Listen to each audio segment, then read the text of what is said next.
Hey, you already saw this.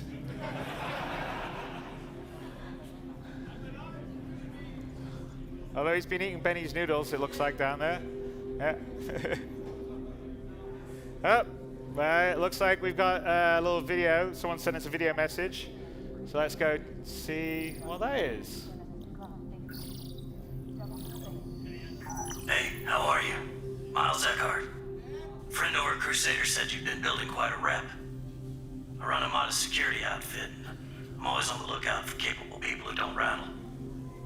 If you're interested in picking up some extra work, we should talk. I'll send my details.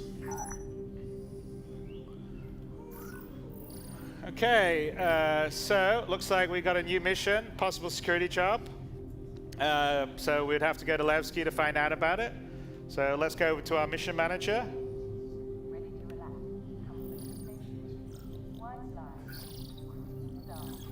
All right, possible security job. There you go. So travel to Levski to meet with Miles Eckhart. All right, so let's accept that.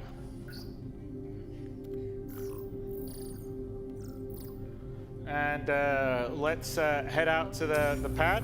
For this mission, we're going to do sort of a mini multi-crew mission. So we have Chris over here, who is going to partner Glenn and be the pilot to Glenn's all-performing action hero.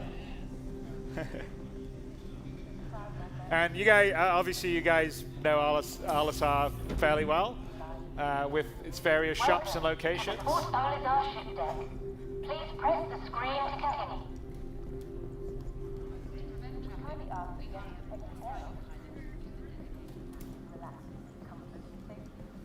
Wide line when you can cruise star aboard a Crusader Industries Genesis Starliner.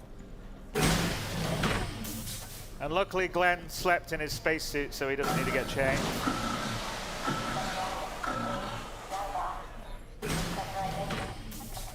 All right, here we go. There's little Chris there waiting for us on the landing pad. Hello. Hey. Let's wave to him. There you go. Hey. So there you are. We switch between Chris and. All right. Okay, guys. Back to there we go. And let's get in our freelancer. So we thought it was about time to do a demo using a freelancer.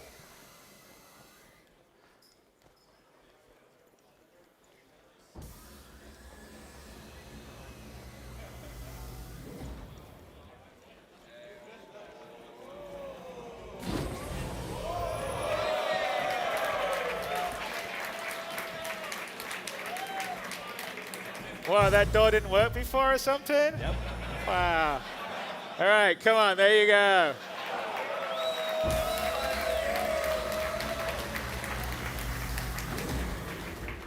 All right. Okay, let's get in our co-pilot seat and look over. There you go. Okay, let's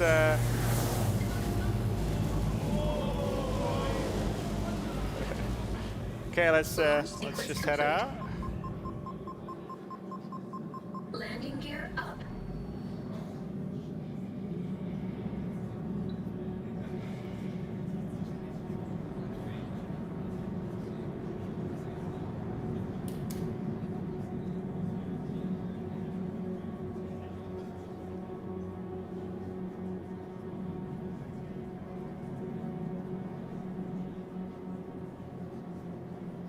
Chris, look over, Chris.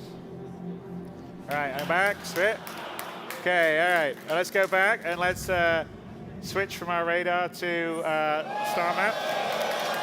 So this is an early work in progress, and it'll be obviously much further along by the end of the year. But you know the star map on the web, and the capabilities and visual qualities will be the same here, but this is obviously the standard system, and when we're navigating around in such a large area, you can't really have 1,000 nav markers, and so you're going to use your map for that. Obviously we're by Crusader, and if we zoom into Crusader and then zoom in further, we can sort of see the moons and the different stations. So you'll be able to do all that. So let's pull out a little bit. And it's going to be much snazzier and better than this. It's sort of a work in program. And if we pull out a little bit, Chris. So, and then Microtech is where you'll see Hurston, ArcCorp. And if you know the web map, you'll sort of know Stanton. But let's go to Delamar, which is where Levski is set and base. So let's activate quantum travel. Double click on that.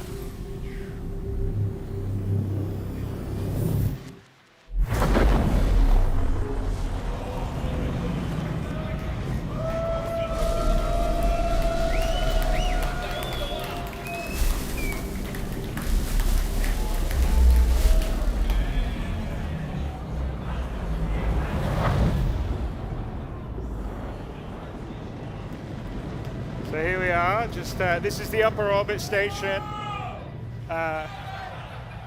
outside Delamar, which is a sort of rocky, small planetoid.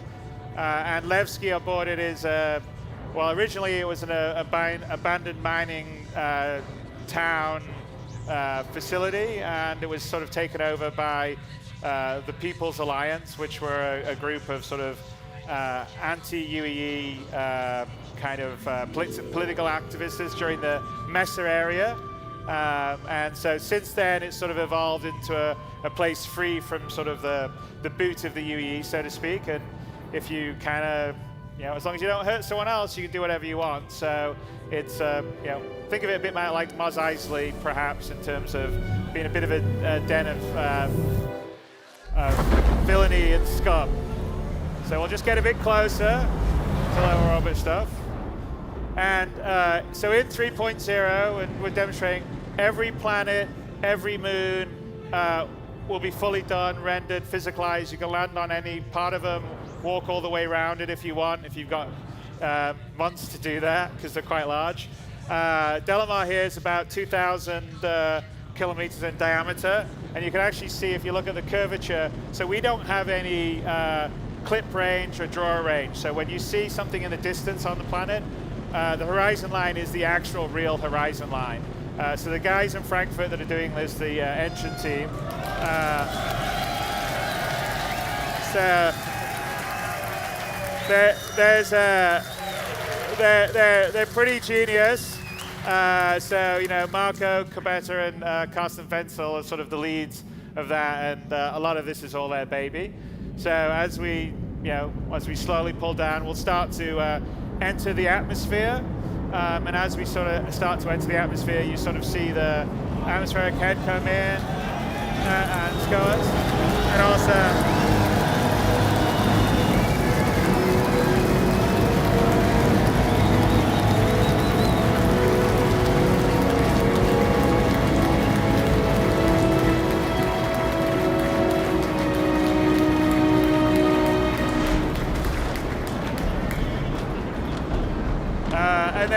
and as we get down into the atmosphere, it switches to a more atmospheric flight model. So there is drag, there is some small amount of sort of lift, sort of aerodynamic modeling. So if you have a ship like the Gladius, you'll fly better than something like the Aurora. So here we are.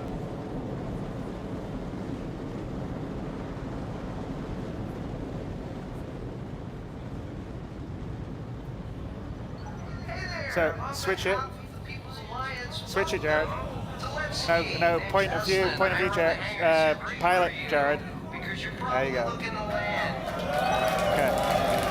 All right, so now we can either request or cancel a landing if we wanted to, but we're going to request the landing from the Levski control tower. The Eslen Macken is the character here. Landing pad assigned. Okay, so he's assigned a landing pad for us.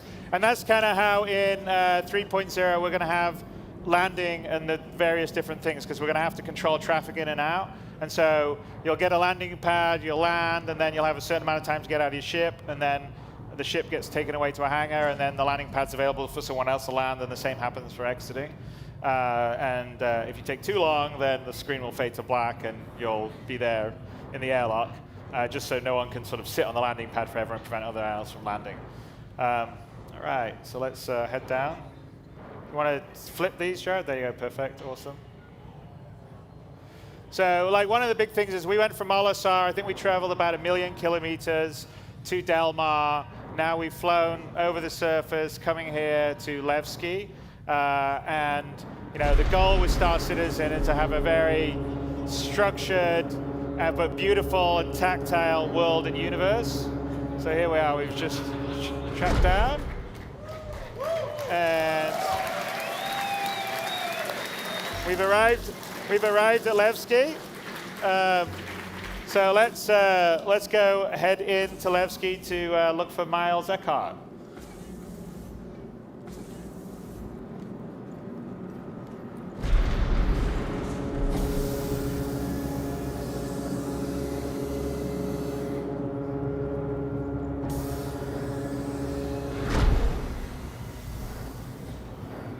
All right, now we're going to have Chris fly out, and we're going to show you something here in a bit, which is kind of fun, but also shows the other big thing that I think is really important with Star Citizen is we are absolutely a multiplayer game, so you and your friends can adventure around in a huge universe. And for me, I think that's really important, especially when you try to have a big, detailed world. Otherwise, it gets a bit lonely. So here you are. People's Alliance respect local authorities. Peace wins every time. So definitely aging space hippies here. So let's head through the airlock into.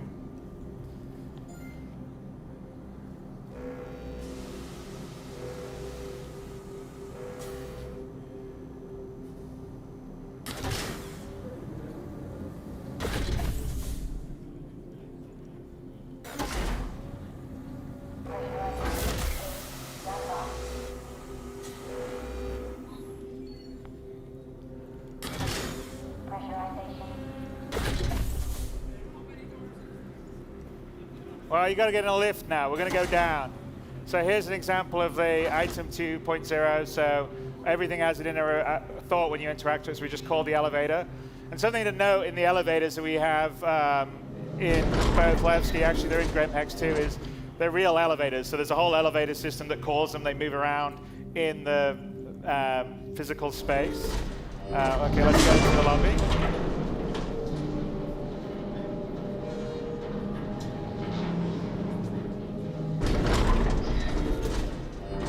And so let's walk out. So here's the area, the lobby is basically, these are the lifts from the 4 landing areas you can come to.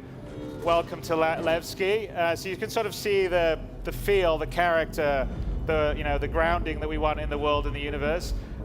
Here's a statue. Remember Anthony Tanaka, who was this kid that was killed by Messeran forces back in the Mess area, and he's a sort of symbol of defiance against the UEE, and therefore it's quite, it's a statue they've had here to sort of symbolize their defiance against the UEE.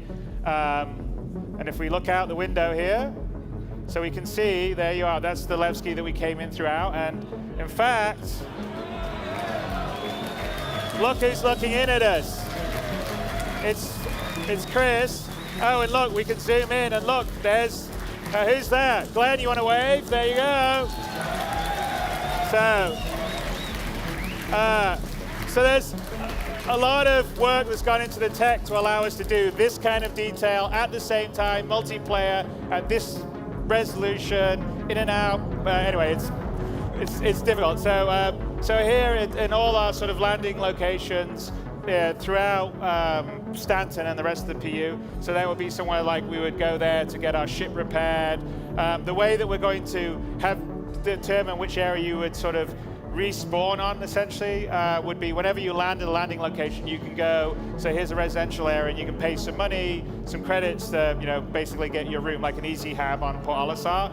And then when you sleep in the bed, that sort of says, okay, that's your checkpoint that you, so then if I was flying out in space and I got killed, I'd wake up in the hospital here in Levski as opposed to waking up in Port Olisar. And that's how you would sort of put your markers around as you go around. So let's call the elevator here. I think we did, right? Glenn, yeah? So this is an example. I know you guys probably said, oh, Chris is just saying that the elevators here move around properly, but no, they really do. And some of them are slow, like real life elevators like this one.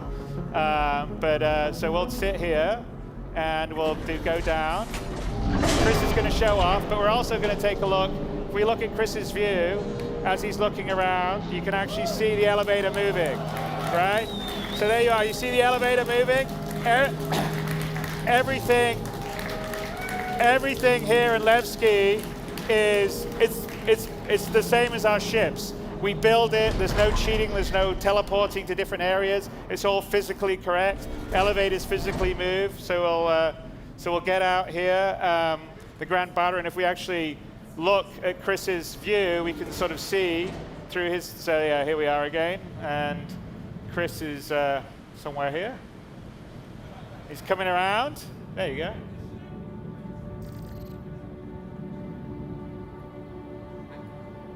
This is basically the elevator we came down, and there he is. So, and again, you can sort of see all the way in, and you can see the Grand Barter, and you can sort of see us, the player, right there, waving. Okay, so Glenn, let's turn around, because we're going to go down to the Grand Barter Bazaar, because that's where we're going to have to meet Miles. So head in, let's go down. All right, so here we go, into the Grand Barter Bazaar.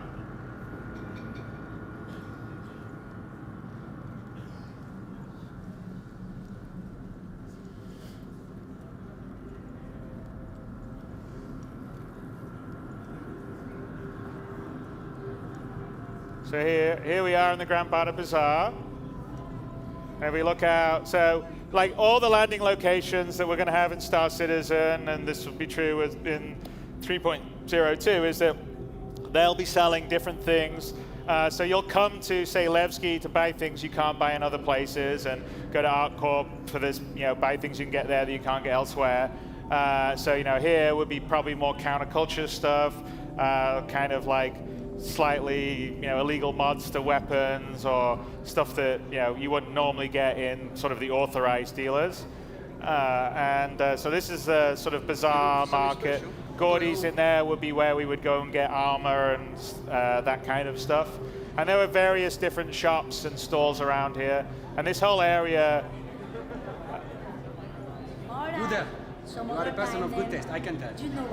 So we'll keep going. We don't. So the proper subsumption isn't in here yet, but with that in, we'll see people moving around, doing things, coming and going, have a lot more life. But the idea is to make all the locations that you go, depending on what their sort of population would make sense, are alive, have people doing things. Tell your friends. Carrying on their own little conversations, moving around. So you sort of feel like it's a living world, whether there's 50 other players there or there's just you. So let's just head up here. We're going to find Cafe Muzan, which is where Miles Eckhart is hanging out.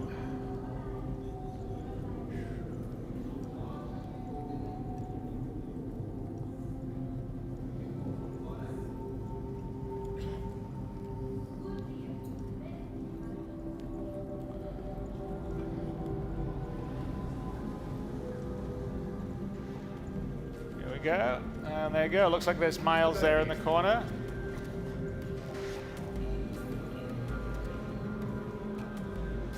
Glad you could make it. Grab a seat. All right.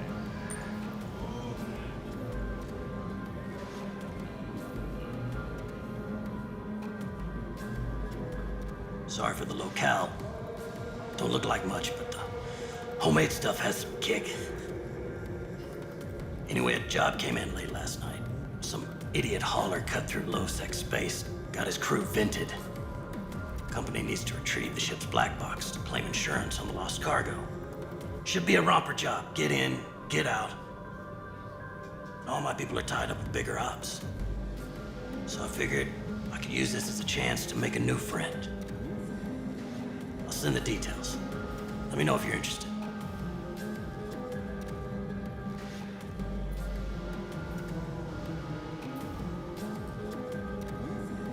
So we could either accept or decline, but we're going to check the details first. So let's pull it up. There's the log. So the mission that we can take is the Dunder Sunbeam 4, which is a Starfarer. It's attacked by outlaws yesterday. Crew and cargo presumed lost. Unfortunately, the pilot deviated from intended path into a monitor space in an ill-conceived attempt to shave time off their route. That means Dunder shipping needs the black box data retrieved from the wreck in order to be reimbursed by an insurance company for the lost cargo. So the deliverable is the black box data from the Dundon Sunbeam 4, and we'll be paid 3,000 credits for that. So sounds like a mission we should take, so let's do that. Okay. Let's accept. Great. Here's the tracking address for the ship. Let me know once you have the black box data. Okay, we have a new objective, retrieve the black box. So let's head back out to the landing area and meet Chris up, and let's go look for a black box. Right.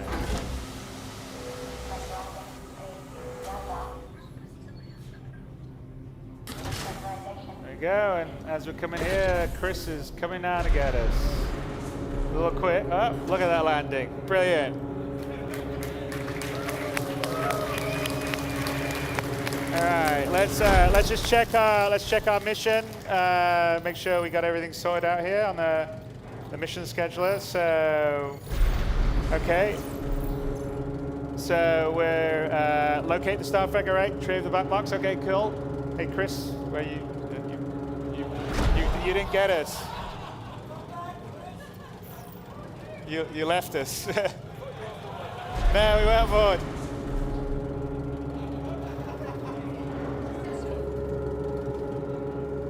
Launch sequence complete. All right. We're just showing that it isn't on rails at all. Okay. All right, so let's get the backup. And since we're going to be heading into unmonitored space, Glenn's going to get in our back turret to make sure that in case we get attacked, we'll have all hands on deck. Jared, remember we don't want to have the second monitor down there. There you go, thank you. We'll switch to it later. Okay, so we'll pull out here.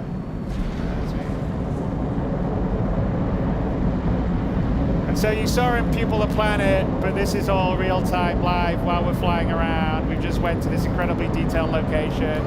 It's all coming in. So as we are now, okay, let's do the picture-in-picture. Did we lose? We didn't have, doesn't matter. Picture-in-picture. Jared, picture-in-picture. There we go. All right. So we'll start to head up, and once we've cleared the atmosphere, which you'll see on Chris's screen, we'll be able to quantum drive. And you can see in the distance where Levski is with the 4 different landing pads, the various sort of mining towers.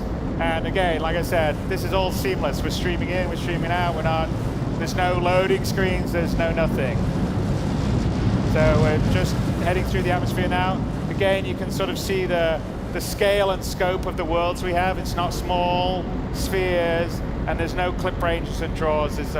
So in terms of size and quality, we're really very happy with it. So let's see, we cleared the atmosphere now. So yeah, let's give it a few more as we just get out. As we pull away. So now more into space. And okay, let's quantum drive to the location we have for the Starfarer.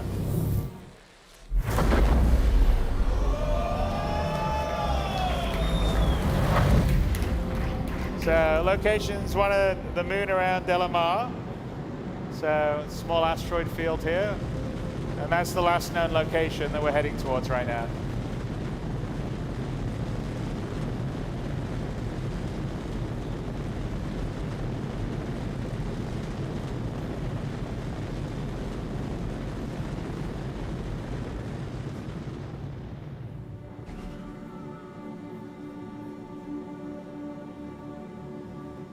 So here we are. We're coming towards the Starfarer, which looks like it's not come off very well.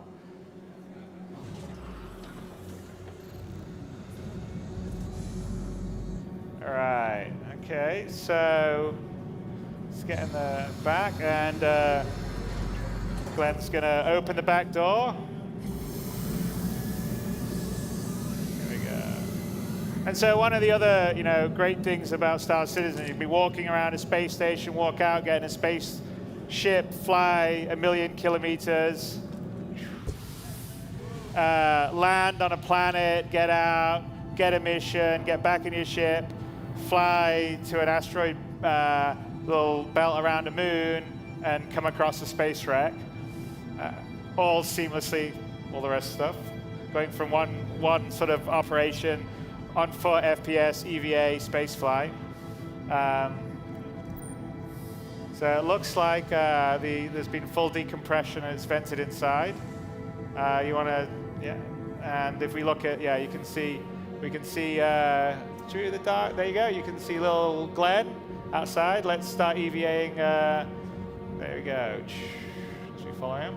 Okay, back to Glenn, and let's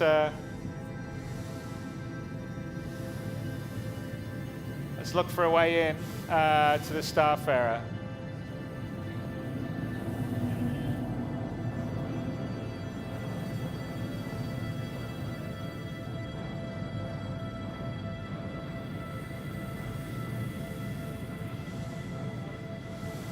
Wow, some pretty catastrophic damage. All right, let's look back and see. There's Chris waiting for us. Oh, looks like we can get in this way, so let's head in here.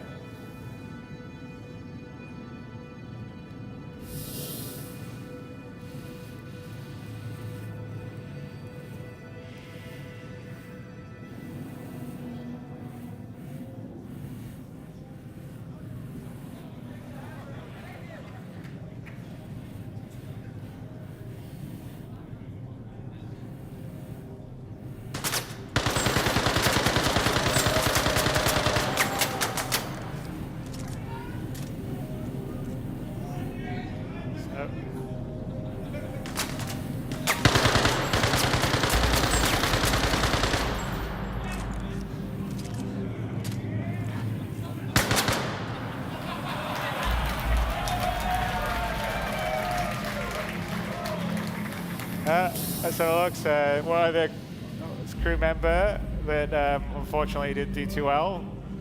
Okay, let's just push him out of the way a bit.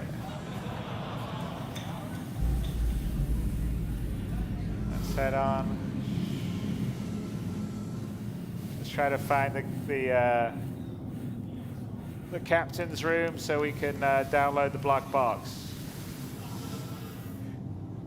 And so, of those of you that have a Starfarer, have hung out around a Starfarer, you'll appreciate that it's not a small ship. So we're just moving around here. See another crew member that had an untimely demise. It's actually that heads the scanned version of Kyle, who's one of our IT guys in the UK office. So why don't you give Kyle a bump? Sorry, Kyle. All right, let's head in.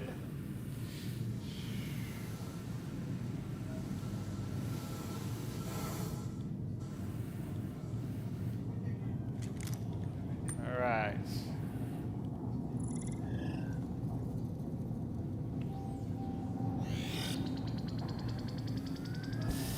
Okay, we're downloading the black box. Poof, download complete. So there we are, objective complete. We retrieved the black box. We just made 3,000 credits. Mission's now complete, the possible security job we had. And we've just now got a video message coming in. So let's listen to that, Glenn.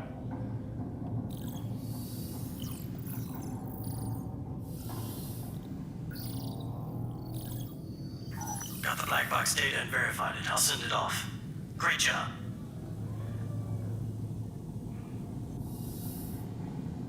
I'm just gonna throw this out. But I ended up talking to a couple of contacts of mine. Turns out the pack that hit that ship are squatting in an old facility on that nearby moon. I'm just talking here, but it's not crazy to think that they're keeping the cargo there. These outlaws are scum, so it's not like anyone will miss them. That company's gonna claim the insurance. So it wouldn't technically be stealing if you happen to head on down and take it. again, I'm not saying anything here. I'm just gonna send along a location on that moon and do what you want.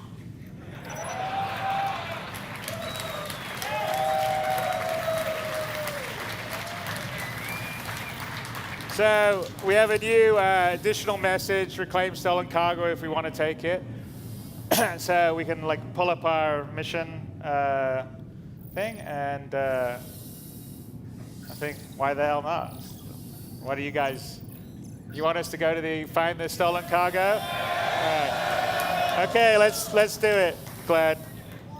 There we go. All right. Okay. All right. Well, let's find a way out of the stuff area here.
Heavy armor takes a fair amount of damage.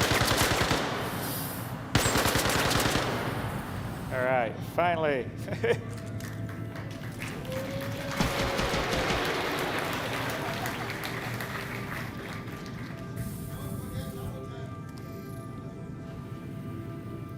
All right, okay, it's down here. We're in the cargo hold of the Starfarer.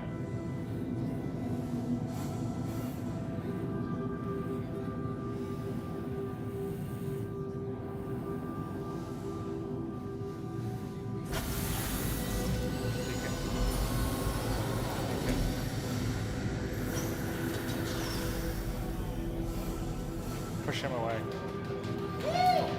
Push. Ah!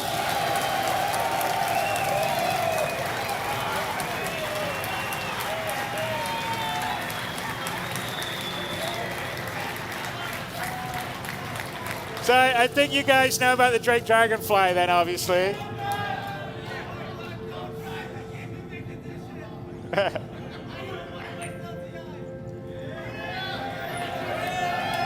All right.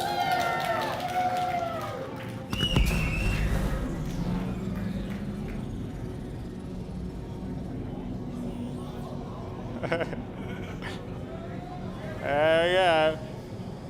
All right. So let's head back to the Starfarer. I mean, sorry, the Freelancer. But yeah, so I probably don't need to introduce it, but the Dragonfly, you know, I think announced and sold a few months ago. But it's our first sort of space motorbike, or space hog, if you want to call it. And it has a dual purpose because it has a whole gravlev system. So when you're on a planetary surface, you're like a land speeder. Which is pretty cool. You never know, that may be something that happens here in this demo.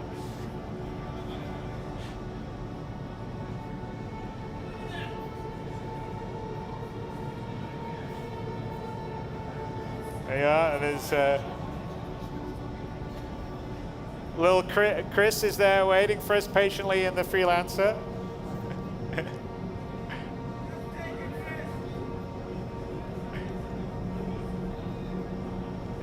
Can you look down, look around or something? Yeah. All right, let's kind of bring it in. Here we go, slowly. So we don't necessarily, your Dragonfly will just about fit in a Freelancer, but probably want a slightly bigger ship to fit him in than this. But yeah, let's bring him in. Here we go.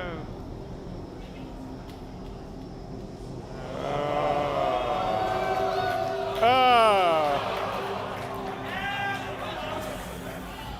There he is.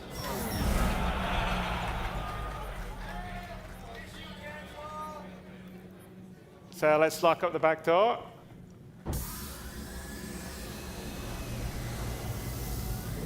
What's that?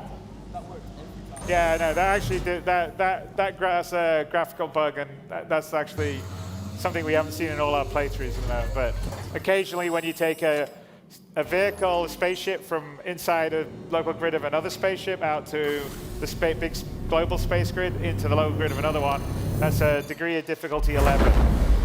All right, so we're going to head to the moon to look for this pirate base.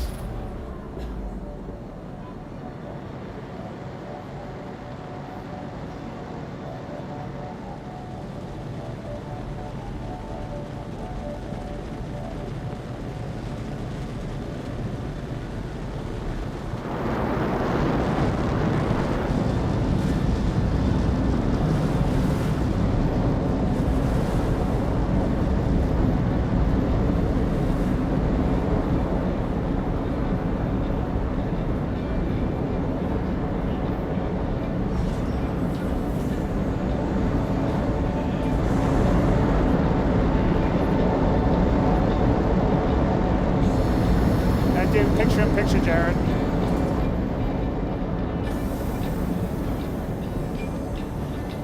All right, we're gonna get on our space. We're gonna get on the Dragonfly.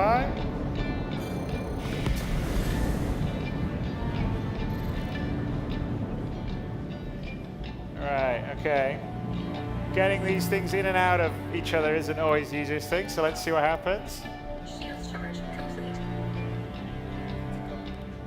Yeah, you're decoupled. Oh. Okay, now you couple. You're gonna, okay, let's couple and go into grab left mode.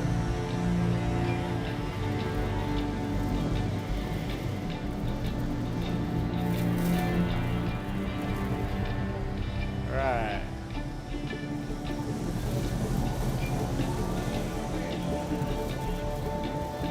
Hang on, who's that? Let's do some firing. So here we are. So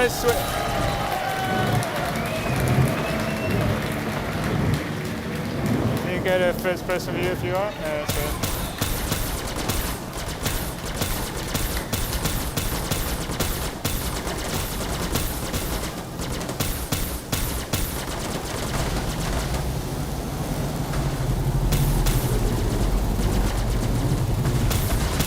Chris, you should help out with the other Dragonflies. So we want to cut, Jared, you want to cut to Gregor on his Dragonfly? That's player 3, Jared. There you go. So this is Gregor here, playing the black. He's flying a black Dragonfly up. He got killed. All right, player 1 now. Back to player 2, sorry. Player 2. Player 2. There you go, perfect. Player 2. Red 1, Jared, red 1. All right, so let's head to the pirate base. See where the rover, is the rover still getting away from us? Oh, there it is. So go to player 4, Jared.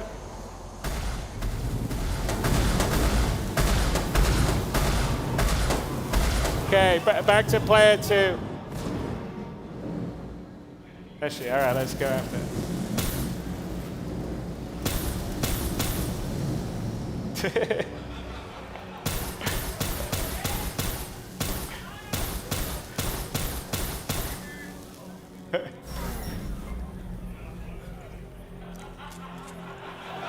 Go first person view.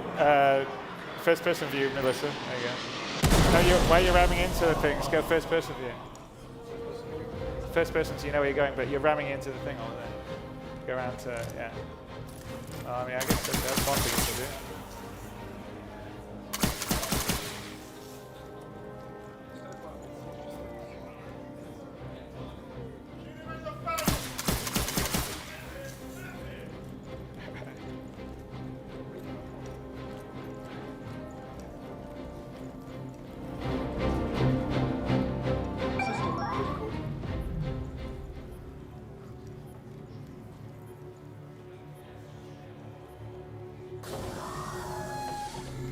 All right, this is the pirate review.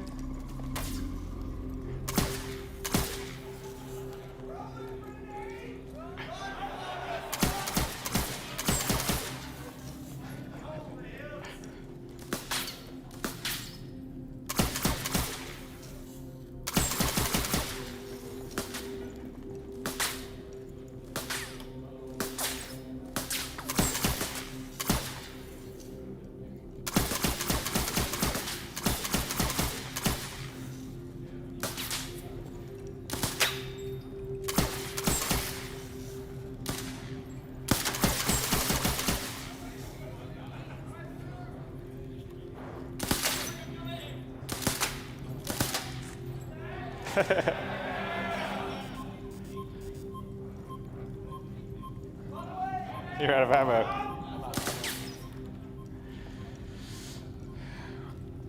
Chris, you may have to land and help out here.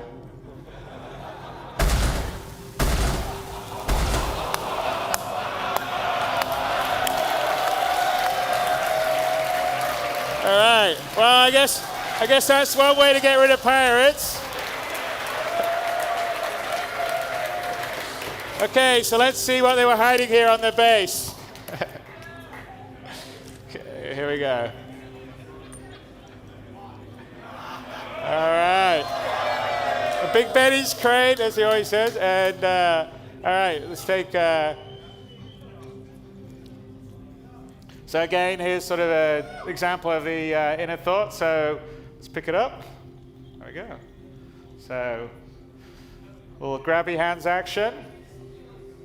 So you'll be able to move and take things around as I've mentioned before. So let's take them out. You want to land the freelancer and let's start loading up the cargo.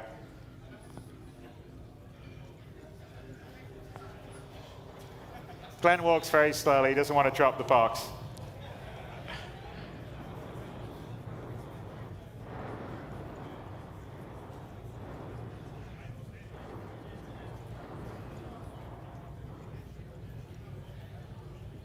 All right, look at that. Right, come out the back there. Let's just put the box down at the base here to Chris can go get it. All right. Oof. All right. Hang on, we got an incoming video message. Let's check that out. What's that, dude? Chris should come out and get the box. Hang on a sec. So, find anything good? If you don't mind, I'll just have a look myself. That doesn't sound very good. Don't know about that. What do you reckon, guys? Ups to daisy. Looks like we got double crossed. Damn it! That's the end of the demo.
course. Like, look, we got away. first blood. Look, we Who's got first surprised blood. by that? You stole that kill from me, Vince. That was mine.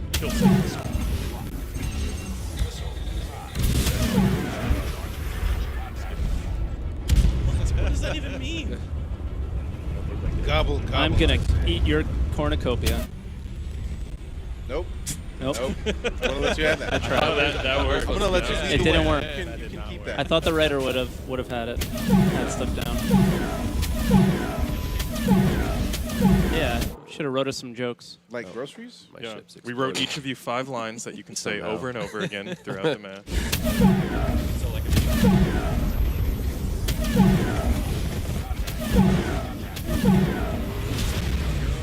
My line, Will. look out, I'm coming through. So just say if you can say that. No, it's definitely not gonna happen. Riggs, I literally just looking for you. Yeah, that's good. What's your I just end name? blew up with nobody shooting. Shredding PB, you know that. I'm pretty sure that. Oh, I see. You're last name. I know I am. Why? Like, the guns it on You gotta come back. I can't hear you.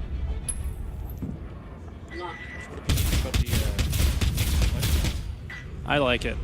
I like it a lot. Boost is way more. Yeah. Yeah, basically you. Warning. You are approaching simulation boundaries. Uses up fuel, and your turn rate is lessened based on what your throttle is set at. So if you're at 50%,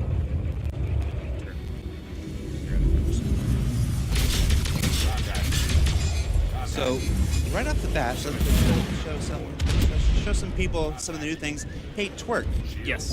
Twerk, why don't you... Ooh, I just went a boundary. Twerk, why don't we switch to Twerk's camera? And Twerk, why don't you go to third person? Go to third person. Twerk, what are you flying? I am flying the Saber Comet. The Saber Which is a new Comet? variant of the Saber. Are you serious? Yeah, it's pretty beautiful. That is a good-looking ship. like It's got some camo. with the blue Yeah. accents. I'm screen peeking right now. You are. It's not Look going to at help that. me, though. Now, Somebody's they're shooting you, of course. unbeautifying my beautiful ship. They're shooting at me. But it's gorgeous. Got some UEE branding on it. And I'm actually not sure what the nose guns are, but it has the shotgun weapons on the wings. And the underbelly is looking pretty nice. I'm out of missiles now. But look at the camo under there. Really sweet. Hopefully they have you up on stream. Yeah. Awesome. But it's looking really sweet. Taking some damage, too. They're going to see what it looks like damage soon, too. Oh, no, somebody crashed into me. Yeah. Yeah. You got Dave Matthews It Band. wasn't my fault.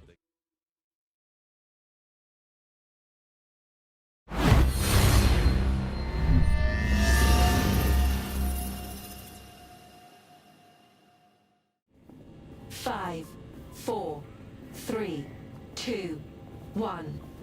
Begin.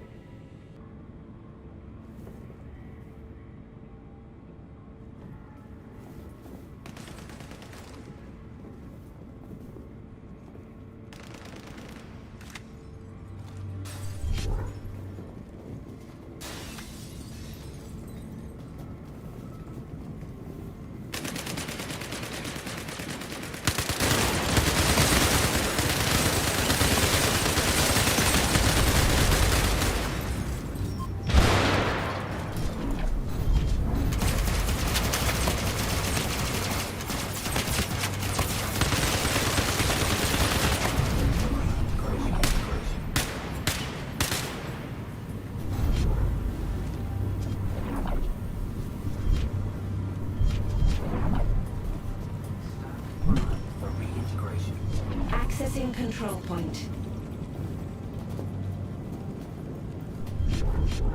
Accessing control point. Accessing control point. Control point gained. Control point gained. Accessing control point.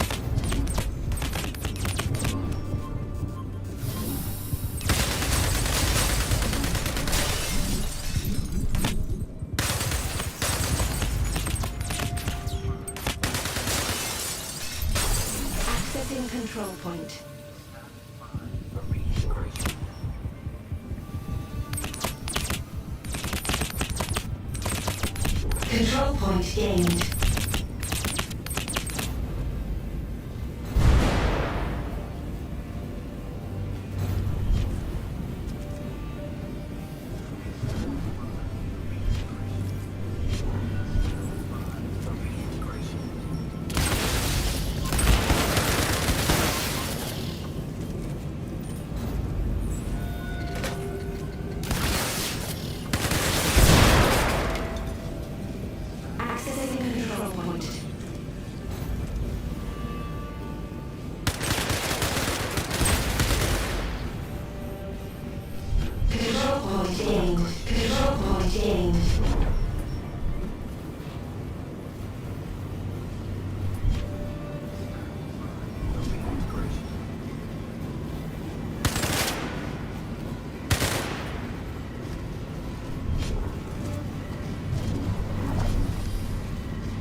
Control point.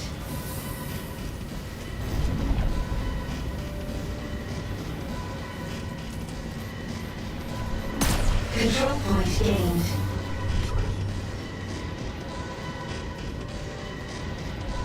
Accessing control point. Accessing control point.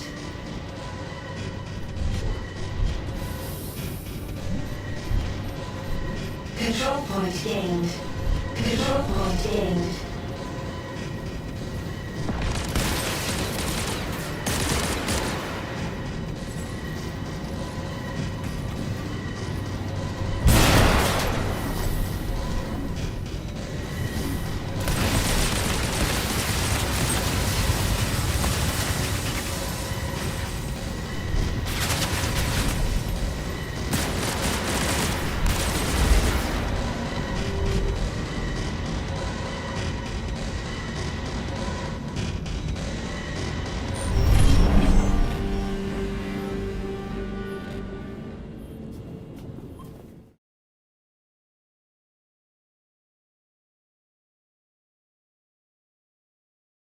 So I inherited the Caterpillar after it had already gone through all of its early concept stages, where it was pretty set in on what it looked like, what it was for, and so my task was more about getting the interior laid out, getting the thruster placements figured out, and driving the implementation of it. I mean, the Caterpillar went through many, many iterations of determining what the inside would look like, how we would balance all of its mass, how we were going to balance its thruster placement. We also, part of the problem with the Caterpillar is that because its focus is versatility, its design page was just kept going. So we had to really pare down what features it was going to actually contain. That was part of my job, was to pick and choose, cherry pick the really good, juicy bits to focus in on for the Caterpillar. The Caterpillar can carry smaller ships. It is intended for it to be able to carry dragonflies. We have, the cargo system has elements in it that allows us to tune how well a ship can carry other ships. So as far as turning this into a carrier, there are more ships than just the Dragonfly that fit into it, but there's a lot of consequences to just letting you fill it up with hundreds of those things. It's meant to operate realistically with fewer than that.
I'm working on the 85X. It's a snub ship that you get when you buy the 890 Jump.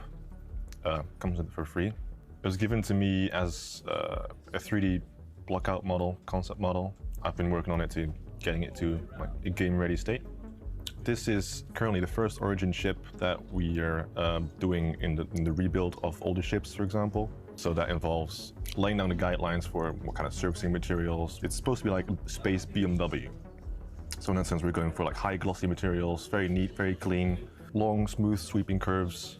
And because we're essentially redefining what the Origin ship line is with this ship, we're essentially making everything from scratch. New materials, we're not reusing any materials, new detail sheets, all those kinds of things, different style for lights.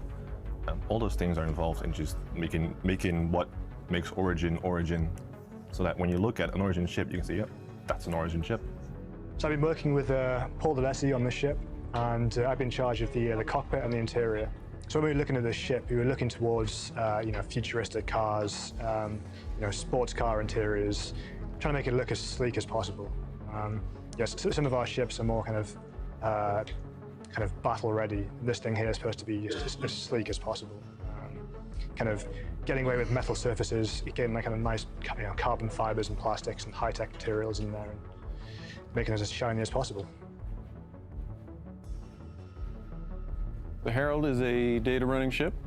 It transports data through the cosmos, whether illicit data or legitimate data.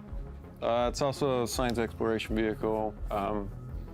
To prepare for this ship, we did a company profile for all the Drake line, so it's base profile on materials that are used for the ships, what their methodology is, who their target audience is, how much they're supposed to cost, stuff like that. And those all influence what, how, and how the ship's supposed to feel, look, it's put together, manufacturer type, stuff like that. All the good, nerdy little bits that make it believable is where we start. And it's like the company profile style guide that we use for the ship. So in tandem with another set of artists that we're working on another Drake ship, we both shared assets back and forth together to make sure that the ships look like they come from the same factory. Keeps the ships looking consistent. If Elwin's stealing from me and I'm stealing from Elwin, then the ships look like they're coming from the same factory, and you won't have any weird glaring differences in the ships. So out of all the ships that we've done so far, using the Drake profile would be the Herald and also the Caterpillar and the up-and-coming Cutlass. The players that are going to tend to gravitate towards this ship are people who want to explore, be the first one out, people who like to make maps in those areas, the unexplored territories. There's some financial incentive there. Science runners are going to be able to make money running data for people, companies, groups, their own data that they found. It's not a ship you're going to just go murder people with, so it's equipped with things to get away from being murdered. So people like, the sly, roguish type that are science inclined, I'd say would gravitate towards this ship.